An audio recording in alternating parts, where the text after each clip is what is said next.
Welcome to yet another session. Today we are going to talk about percentage. Percentage.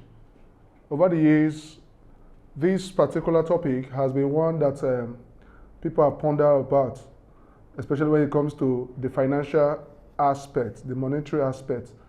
How do we use percentage to share certain objects or items or components in a respectable manner?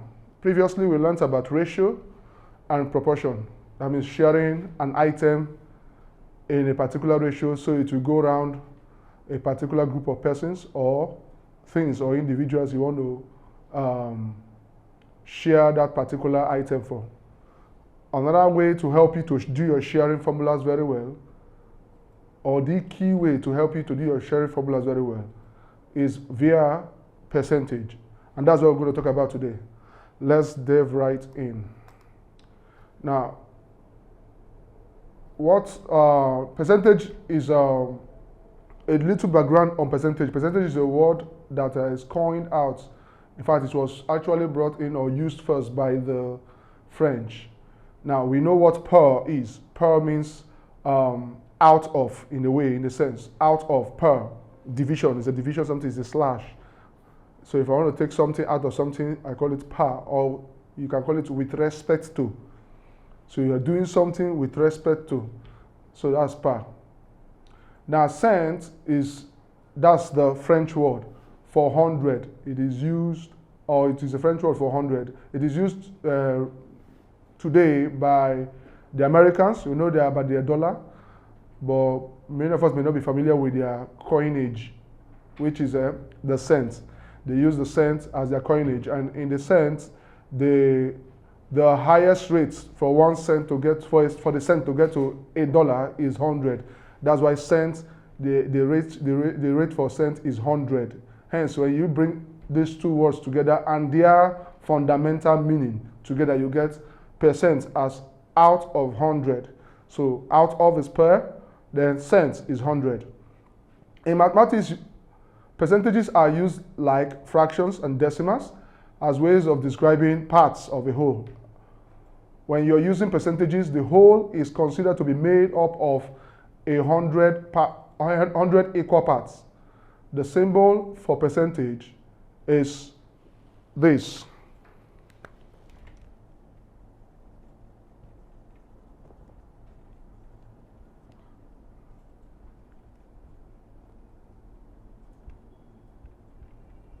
So the symbol for percentage is this. Okay, going forward, the symbol for percentage is used to show that a number is a percentage. Sorry, that symbol is used to show that a number is a percentage, unless commonly the abbreviation PCT, which is not used that much frequently in this age because of the complexity around the PCT and other variables or other acronyms that are using PCT today. So we usually just stick with the symbol and not the abbreviated form. What is percentage, or the meaning of percentage? I have actually laid a groundwork on that word, percentage. Percentage is from a Latin word. It's a term from Latin meaning out of 100. You can therefore consider each whole as a broken piece or broken part of into 100. They all form as 100. So whilst in a natural sense we use one as a whole for perhaps maybe one pizza is broken into different slices or different parts. In the sense of percentages, that one pizza is equated to 100%. So each part is derived from the 100%. So 100 equal parts, each one of which is a single percent. It is easy to work out the percentage when there are 100 individual things. So if there are 100 things, it's easy. It now makes up a whole. That means it's only one. Making up a whole as in the grid above. But what if there are more or less people? What if there are 10 people? What if there are 15, 30 people? What if there are less people that are less than 100, that are not equating up to 1, which is 100. Like in the case that 100 cents gives you $1. 100 cents gives you $1. So what if it's in this case that it's not 100 cents that gives you the $1 again? How will you work it out? We also have our own coinage known as kobo. Same pattern, same philosophy. 100 kobo gives you 1 naira. So the 1 naira there is the whole, but the kobo there is the fractionable sum. That is why whenever you write in currency or monetary exchange, whenever you put anything that have to do with money, after putting the symbol or the name given to the currency of that particular country, which in this case our own is naira. You put it this way, for example, 36, and then you put double dots, which is ratio. Sometimes we use ratio, so that's just use a dot.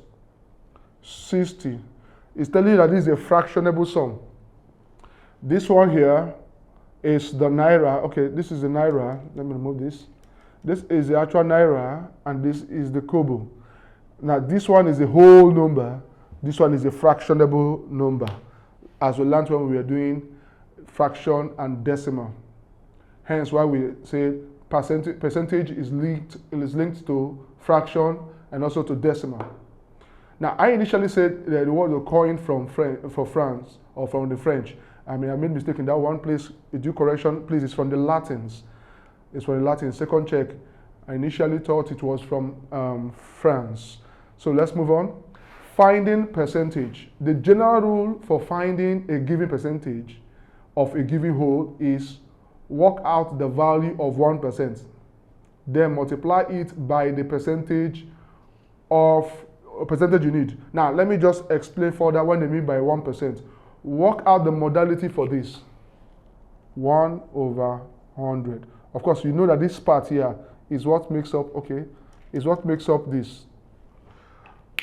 1/100, we already know that when we are classifying things 1/100, we're talking about the inverse. So instead of you making it as a whole number 100, because you're taking a fraction sum, it becomes 1/100, which will give you 1/100 is, of course, is a fraction. So when you multiply it by any given number or anything you're working, you will get your particular figure. Take, for example, we talk about, I want to find what is 20%. Now, 20%, this is the sign for percent, this is 20. Now, 20 is treated as a variable or an integer or a number. So let's treat it as a number with its face value, which is 20. Now, if it is 20, percentage we know is 1/100. So 20 times multiplied by 1/100. Thus, you get 20/100. In fraction, this is how it is written. In percentage, this is how it is written. Of course, if you want to go further to make it in a decimal phrase, you can also divide everybody here, and you find that their answer will be 0.2 in decimal. That's how you can move from the percentage to fraction and even to decimal. Just a digress right now. Going forward, live with this knowledge I'm giving you right now. In case you're told, probably in exam or any phase you're doing, maybe you're selling for your mom, or you're doing something out, and you're trying to work out a problem. Now, listen, there are 3 phases that are moved, depending on how you want to do it. 3 phases. We have the percentage, rather we have the decimal, we have the fraction, we have the percentage. Now, I always put the fraction in the middle because the fraction is like the game changer. That is the mediator. I love to use this analogy. Don't take my word for it. Don't take it completely literal. I love to use this analogy. It's like how the Bible mentioned Jesus Christ as our mediator. It means that mankind is here, Jesus is in the middle, God, of course, is in heaven. So we pray, and when we pray, we believe that Jesus is taking our prayers to God. So Jesus is taking whatever we give to God. He's going to God on behalf of man. Then when God gives the response, he will also bring the response or the answer of our prayers back to us. Means he is not taking our prayers, or rather, he's taking the response from God, coming back to man in behalf of God. So he goes to God on behalf of man and comes to man in behalf of God. That's what the role of a fraction is. The fraction, before you get to the percentage, you must pass through the fraction, and vice versa. Before you move from the before you move from the decimal to the percentage, you must pass through the fraction. And then before you move from the percentage to the decimal, you must also pass through the fraction. Fraction is the middleman there. He is the mediator. We will see some examples and we will also work them out as we go on. Now let's take this other ideology and this example that is here. This is easiest to understand when with an example. Let's suppose that you want to buy a new laptop computer. You have checked local suppliers. One company has offered to give you 20% off discounts. Now, like I said, pay a lot of attention in this topic. In fact, if possible, go through it as much as you can, because in this topic lies the key to solve many of the monetary exchange and the money-related subjects and courses, or even field of life. So if you're going to the bank and the rest, you must know percentage very well. You will see it when you're buying things as discount. You will see it when you're trying to rent a place as rent. You will see it when you're about to share something as rates. You will see it when you're about to give somebody a benefit as a commission. You will see it in different phases of your life. You will even see it when you're about to check if you gain or you loss, profit and loss. It is very, very important that you know your percentage at your fingertip. Now, you have checked local suppliers, and one company has offered a discount of 20%, and off the list price. Now, the list price you must know here is the actual price. How much will the laptop cost from the supplier? Now, you have been given this kind of question. Do not fret. I know it's a word problem. We all want to think we hate word problem, but word problems are quite easy if you know how to explain it. I tell people the first step you do in word problem is to extract the given information. When you extract, it will be easier for you. But if you just play and just read along, you might be making some mistakes. So let's extract it one after the other. Let me start from, you have checked local suppliers. One company offered to give you 20%. So there is a discount. I'll call it a discount. That question is about discount anyway. A discount of 20%. Or let me put it in fraction anyway. Or 20 over 100. Of the list price, the listed price or the actual price. So let's say actual price 500 naira. So he's about to use, sorry, $500 rather. So dollar sign that is there. So let's use the actual figure that is there. So it's about, oh, sorry, it's a pounds. It's in pounds. It's not a dollar, please. He's about to sell a product for 500 pounds, but he wants 20% off. Now they say, how much will the laptop cost? So we know 20%. We know actual price 500 pounds. How much will it cost? Now let's solve it this way. So you do 20 over 100, which is this. Discounts times actual price. That's what you're doing. You're doing discounts times actual price. And we know discount is 20%. Or we put it discount in percentage so you understand actual price. So 20 over 100 times 500 pounds. So we know that everybody here will cancel, leaving us with 5. 20 times 5 will give us 100. So the person is asking or is removing 100 pounds from you, because we know he's giving a discount, and discount is something that is given for free. So your free price after you finish is you have a free giveaway of 100 pounds. So what you do to find the cost from the supplier, the amount they are selling it to you, is to basically do your actual price. You come back to this actual price minus, because this is actual price, you want to take it away from what they gave you as discount. discounted price. Don't worry, when we reach the topic on discount and commission, we're going to talk more about that. Actual price minus discounted price. Now, actual price we know is £500. Discounted price we know is £100. When you do the mathematics very well, you're going to get your answer to be £400 was discounted for the man. I'm sure that is fairly understandable enough to know how to solve things that have to do with percentage. Now you can see from percentage now we've run into discounts and commission. It could also touch other aspects, other topics in mathematics as it has to do with arithmetics. Now this is the whole everything we've solved thus far. This is everything we've solved thus far. So you will find it out yourself. Now this is the different means that was used to solve this. Use a different means, step-by-step process. So you just follow the step-by-step process, or you can use this method. Anyone you find easier for you, use it and brush yourself up and get the final amount, which is going to be £400.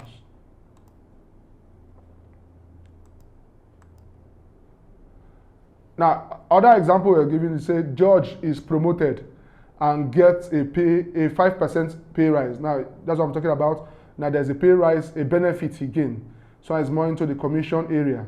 Maybe he's promoted, he has been doing well, George has been performing well in his work, and he had a 5% pay rise. There was an increase in his salary or in his pay. George currently earns £24,000 a year. So how much will he earn after his pay rise? So his annual pay has been increased, his annual salary has been increased.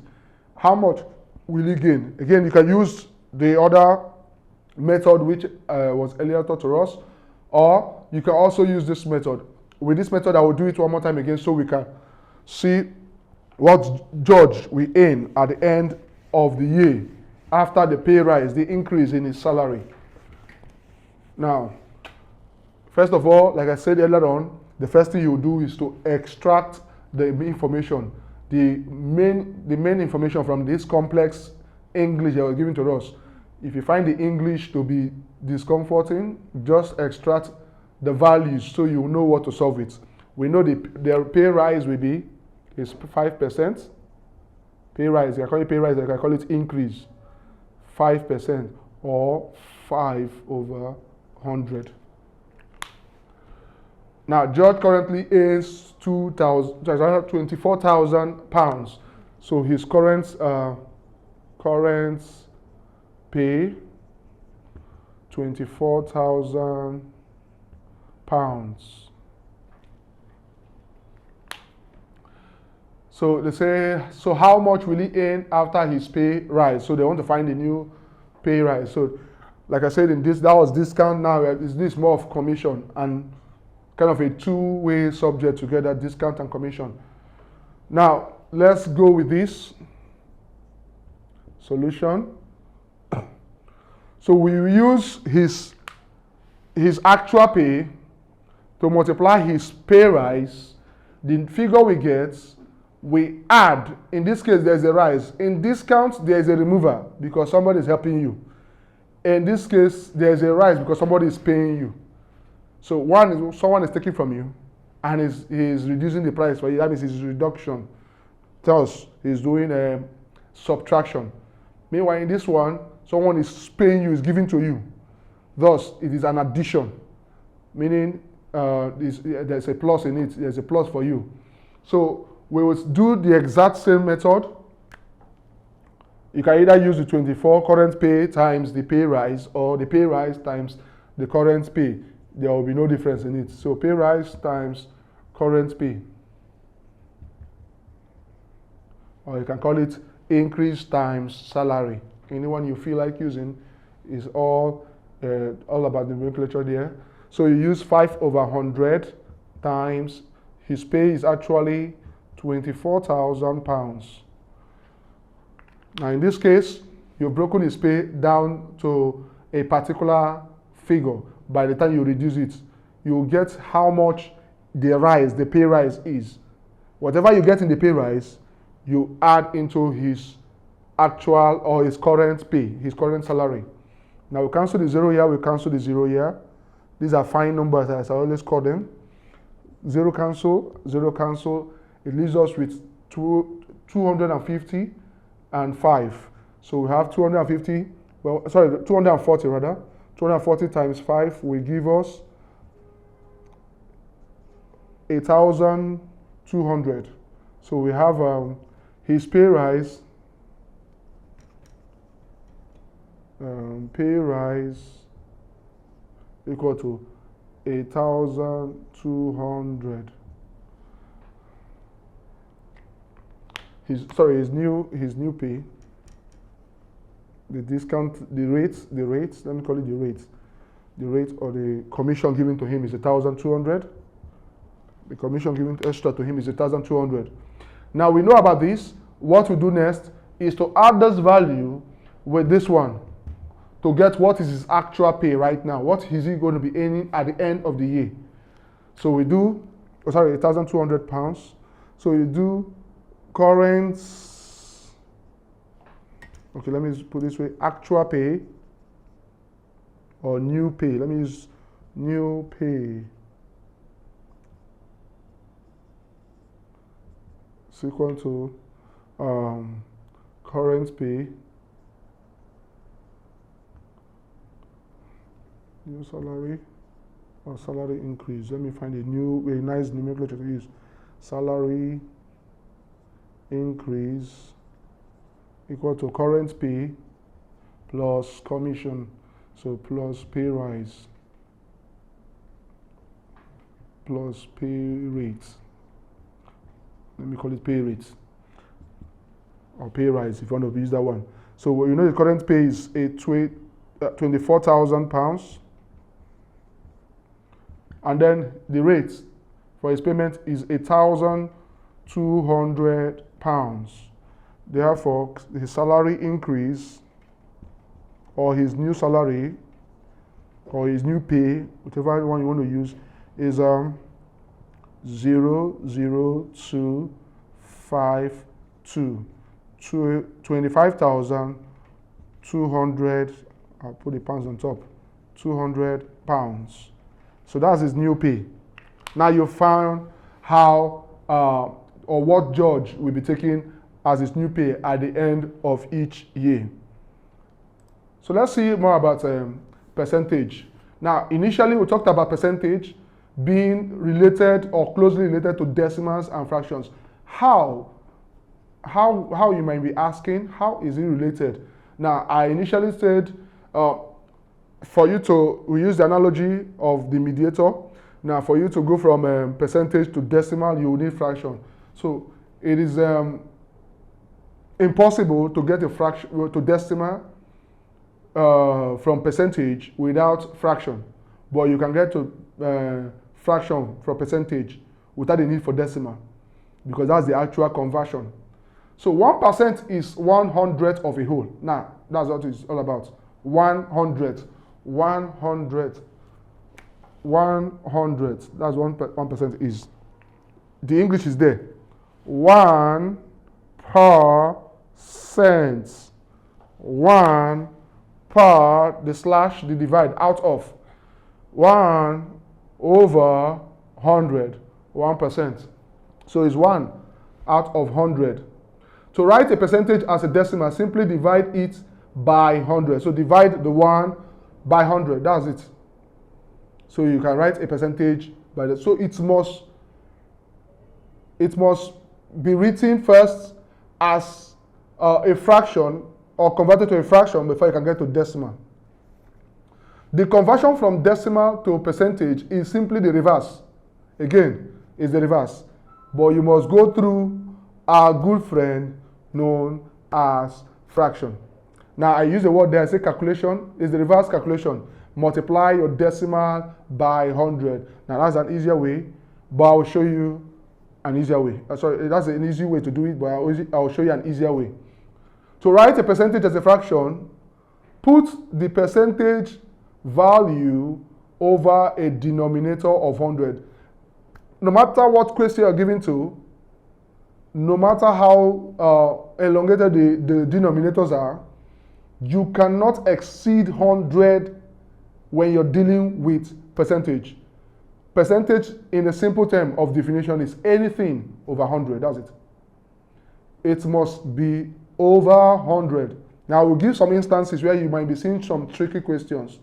Yes, you might be thinking about it. A percentage can have a decimal point for the whole number, for the number you're using.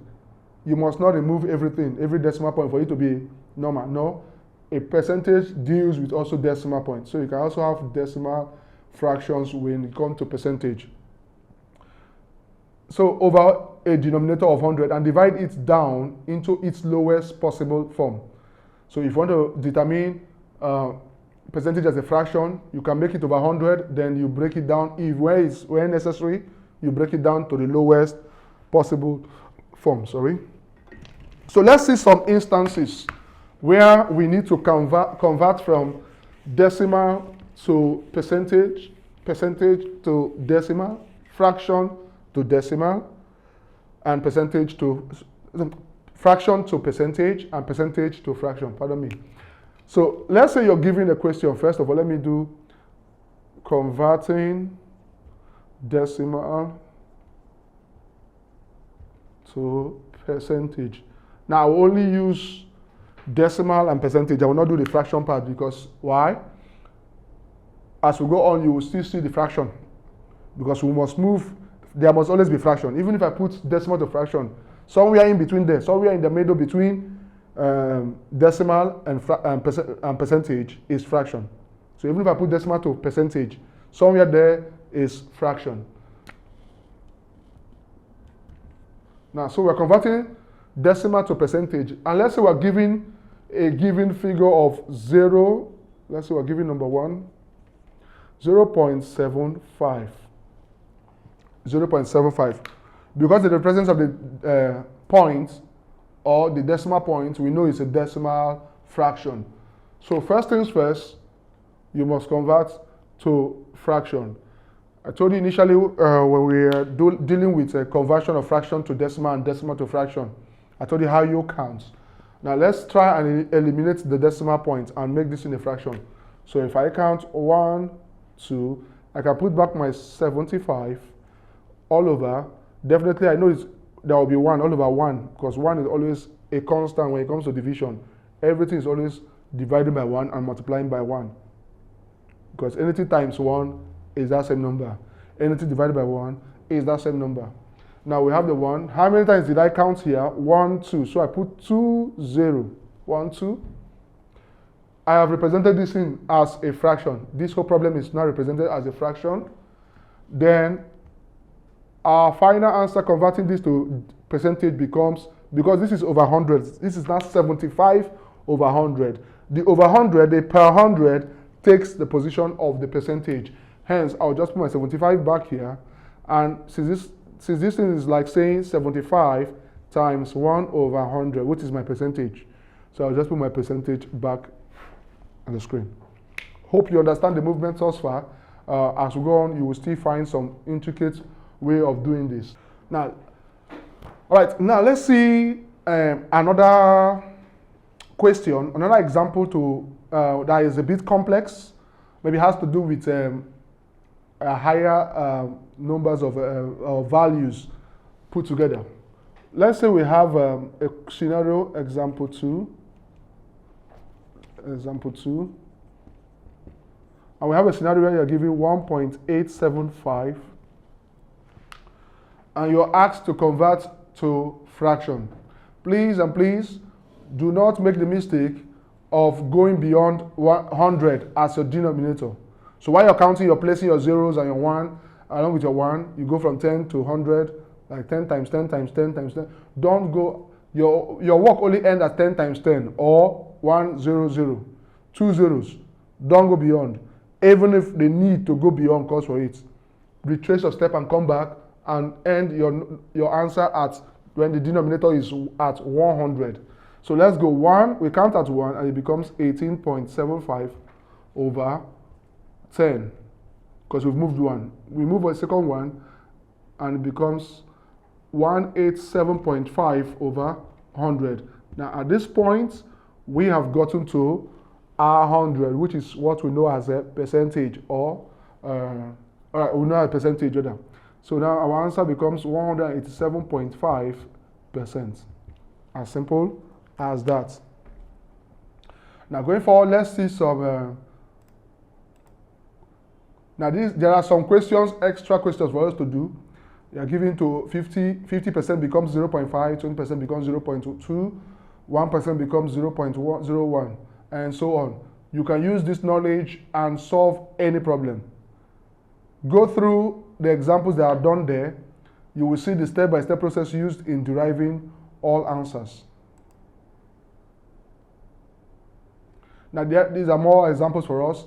Now, I'm interested in that number. The second question in that examples on conversion. You're given a question. It says 0.875, and they say to percentage. We know that 0.875 will become now, like as in this case, but this one was 1.875. Yeah, now is 0.875. Your answer will become, when you move one, it becomes 8.75 over 10. You move another one again, it becomes 87.5 over 100. And at 100, you've gotten your question. Thus, your answer is 87.5%. Now, let's see one scenario whereby you are converting from a fraction. You're going from fraction, from percentage to fraction, and reducing to the lowest term. If you're given, say you're given a question like this, example 3, you're given a question like convert 65% to a fraction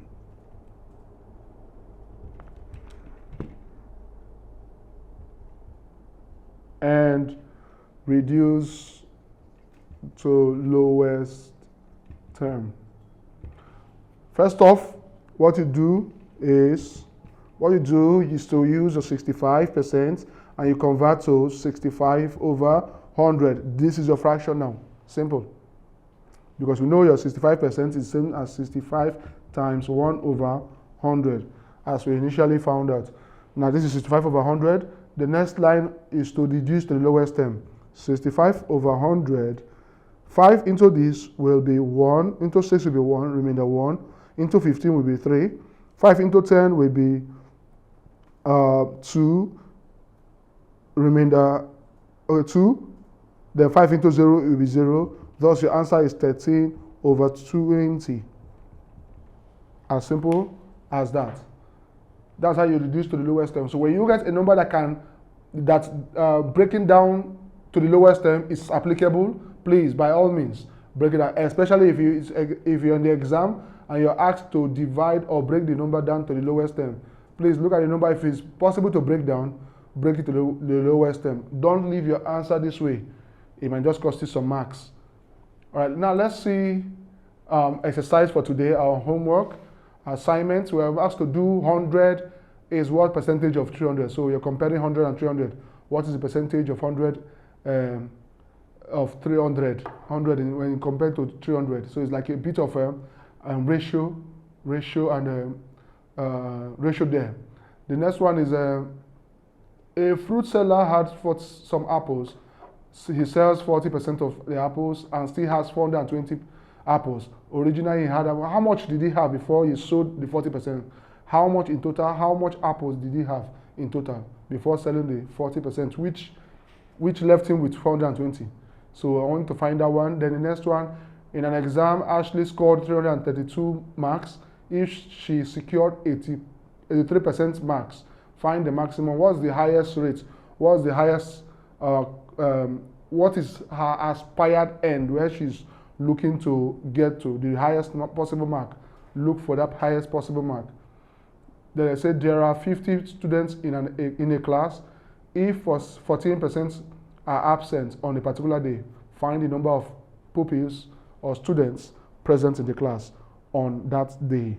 So just do this at home and we will be seeing you next time. Before we end for today, let's see some questions from our exam guide. We'll be focusing on the year 2007 to get a couple of questions there that were intriguing and interesting. Now, in number 10 of that year, there was a question asked. They said 1/4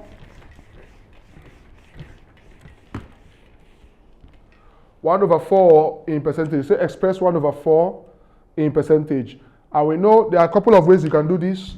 First off, in method 1, you can either multiply the denominator, which is in this case is 4, to make it 100, because our denominators must be 100 to have percentage. So you multiply by a particular set of number or a particular number to get 100. Now, whatever number you use in multiplying with 4 to get 100, you must use also in multiplying with your numerator 1 to get to have a balanced number. What we mean is this. Now, 1 times a number will give us a particular number here, and 4 times what number will give us 100? We know that 4 times 25 will give us 100. So copy this 25 and put it back here again. So 1 times 25 is 25, and 4 times 25 is 100. Thus, your answer becomes 25%, which in this case is option A. Now, another question that was asked in that same year was in question number 38. They said in an exam hall. Oh, by the way, this is only one method you can use for this. You can also use the method I taught you today, 1/4 times 100%, because 100% is the whole. You're using 100% against 1/4. What is 1/4 of 100%? And when you do it, you do 1/4 times 100, which is now 100/4. And by the time you divide down, you get 25. 25% is your answer. Now, in number 38 of that same year, you're asked in an examination, 12.5% of candidates who sat for the examination failed. What percentage of candidates passed? So we know that total percentage is equal to percentage passed, or the passed percentage, plus percentage failed. Let's put it this way. Total percentage is 100, we know that. Percentage pass, we don't know, let's leave it as P. And percentage fail, we know is 12.5 or 12.5 or 12/1/2. Now we cross multiply to make P the subject. It becomes 100. You take this guys over, and when you go, the sign will change. The positive will change to negative. 100 minus 12.5. And when you do 100 minus 12.5, you will have 87. Therefore, P is equal to 87.5% of them passed. And your answer there is option A2. Option A is your answer. So please ensure you take a very careful look at the question before you answer them. When it comes to word problem, the trick there is extract the questions and deal with the question one after the other. Do not rush into it, else you will mess yourself up and you'll be misplaced in that examination hall. Until next time, you do take care of yourself and have a wonderful day.